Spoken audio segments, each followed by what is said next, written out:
The divorce papers felt like ice in Eleanor's trembling hands. She sat in her cramped studio apartment, the only place she could afford after splitting assets with Marcus, and stared at the signatures that had dissolved 8 years of marriage in a single afternoon. The radiator clanked uselessly against the January cold, a sound that had become the soundtrack to her new, diminished life. "You'll be fine," Marcus had said, his voice casual as he loaded the last box into his BMW. Behind him, Sienna, his 26-year-old associate, waited in the passenger seat, scrolling through her phone with practiced indifference. "You're resilient, Elle. Resilient." The word tasted bitter now as Eleanor surveyed her kingdom. A Murphy bed, a kitchenette with 2 working burners, and a view of a brick wall. At 42, she was starting over with a part-time bookkeeping job that barely covered rent. Her mother had died 3 years ago, and her father had followed last spring. No siblings, no children. Marcus had been her family, and now he was someone else's future. Her phone buzzed. Unknown number. She almost didn't answer. Ms. Eleanor Hartwick. The voice was crisp, British, impossibly formal. "Yes. My name is Thomas Whitmore. I'm calling from Whitmore and Associates in Edinburgh. I've been trying to reach you regarding your mother's estate." Eleanor's chest tightened. "My mother's estate was settled years ago. There was nothing, just some personal items." A pause. "Miss Hartwick, I'm afraid there's been a significant oversight. Your mother, Catherine Hartwick, was born Catherine McAllister. She was the sole surviving heir to the McAllister family estate in the Scottish Highlands. Upon her passing, and now your father's, the property transfers to you." The room tilted. "What property?" "Dunraven Castle, Miss Hartwick. A 15th-century estate spanning 200 acres. I understand this must come as quite a shock." Eleanor laughed, a sharp, hysterical sound. "Is this a scam? Because my bank account has exactly $300, so I assure you, this is entirely legitimate. However, there are complications. The castle requires immediate attention. Substantial repairs, outstanding debts to the local council, legal disputes with neighboring landowners. I'm afraid if someone doesn't come to Scotland within the next 60 days to claim the property and address these matters, it will be seized and auctioned." Her mind reeled. A castle. Her mother, who'd worked double shifts as a nurse in Cleveland, who'd clipped coupons and bought day-old bread. She'd come from a castle? Why didn't she ever? "I cannot speak to your mother's choices, Miss Hartwick. But the clock is ticking. The estate is yours by right, but only if you're willing to fight for it." Eleanor looked around her tiny apartment, at the life she'd been left with. She had nothing. No money for a plane ticket, no safety net, no plan. "What would I need to do?" she whispered. "Come to Scotland. Face what your mother left behind. Save Dunraven, or let it go forever." After he hung up, Eleanor sat in the gathering darkness, her mother's face swimming in her memory. Catherine had always seemed sad, distant, as though part of her existed somewhere else. Now Eleanor understood. She opened her laptop and typed a desperate message to Marcus. "I need help." His response came within minutes. "No." The smell hit Eleanor first, stone and damp and centuries of secrets. Dunraven Castle rose from the Scottish mist like something from a fever dream, its gray towers wrapped in ivy, windows dark as closed eyes. She'd maxed out her credit card for the plane ticket, taken a bus from Edinburgh, and walked the last mile when the taxi driver refused to go further up the rutted road. Thomas Whitmore stood in the castle's great doorway, impeccably dressed despite the wilderness around him. At 60-something, he had the bearing of someone who'd never questioned his place in the world. "Miss Hartwick, welcome home." Home. The word felt foreign. Eleanor stepped inside, her sneakers squeaking on flagstones worn smooth by generations of McAllisters. The entry hall stretched impossibly high, crossed by thick beams blackened with age. Portraits lined the walls, stern-faced men and women in ruffs and tartans, their eyes following her. "That's your great-great-grandmother," Thomas said, gesturing to a woman with Catherine's jawline. "Lady Margaret McAllister. She held Dunraven through the Depression when everyone else was selling. My mother never mentioned any of this. Your mother left Scotland at 18 and never returned. There was," he paused, choosing words carefully, "a falling out with your grandfather. He was, by all accounts, a difficult man. When he died, your grandmother tried to reach Catherine, but the letters were returned unopened.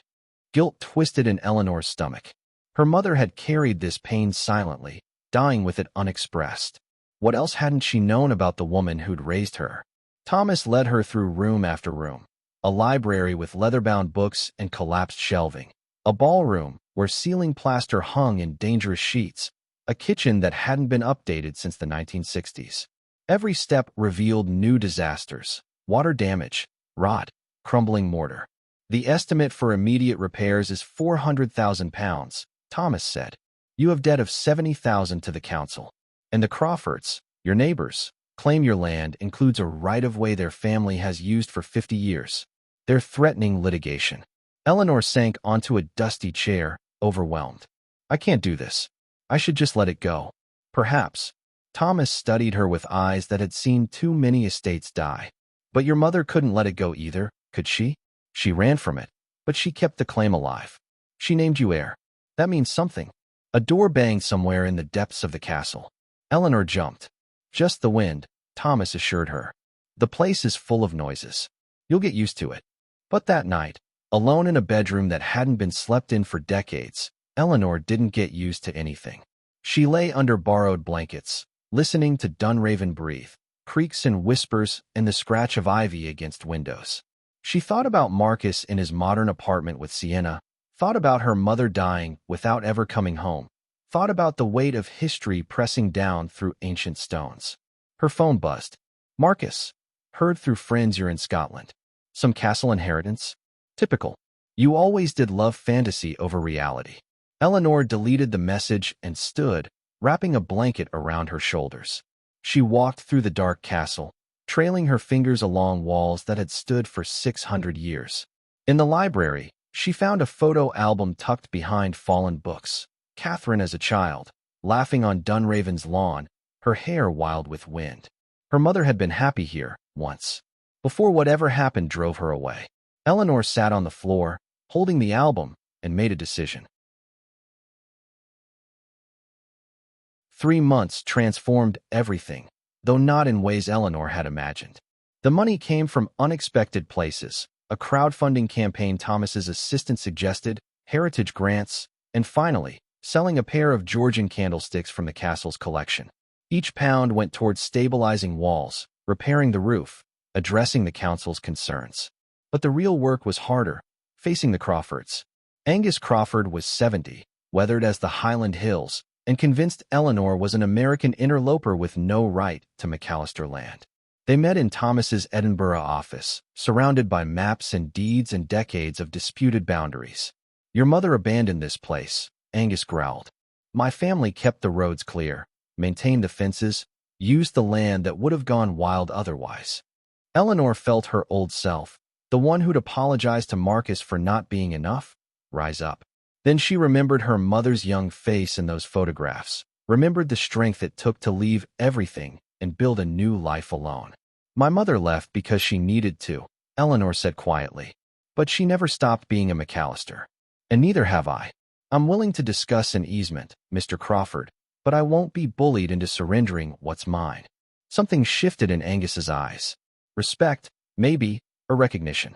You've got the McAllister spine after all. They negotiated for hours, finally reaching an agreement. A formal right-of-way in exchange for the Crawfords helping maintain access roads and fences. It wasn't perfect, but it was fair. Your grandmother and I were friends, Angus said as he signed the papers. Before your grandfather ruined everything with his pride. She would have liked you. Walking through Dunraven that evening, Eleanor saw it differently. The restored sections glowed with promise. A wing converted to guest rooms, the library cataloged and safe, the kitchen modernized enough to function.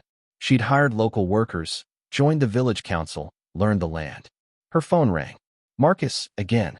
She'd ignored his calls for weeks, but tonight she answered. I heard you actually made something of that ruin, he said. Maybe we could talk. No. Eleanor interrupted. I don't need your help anymore. I never did.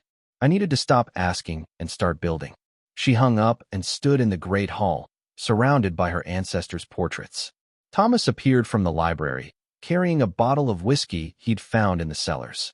To your mother, he said, pouring 2 glasses. Who gave you the greatest gift, the choice to come home or walk away. You chose the harder path. Eleanor touched her glass to his and drank. The whiskey burned, warming her from the inside.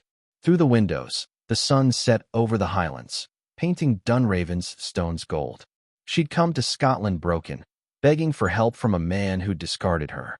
She'd found instead what her mother had left behind, not just a castle, but a legacy of resilience. The strength to leave when staying was impossible, the courage to return when called. Dunraven would never be perfect. There would always be another repair, another challenge, another battle with weather or time or stubborn neighbors. But it was hers, earned not inherited, claimed not given.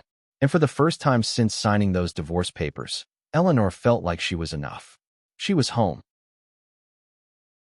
If you liked it, subscribe to the channel and enjoy these other amazing stories.